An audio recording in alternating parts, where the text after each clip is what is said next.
اصلا میگیر کن میشه مخاطره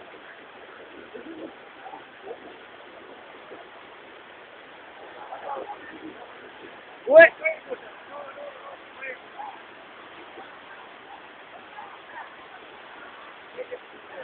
اینجا خراب شد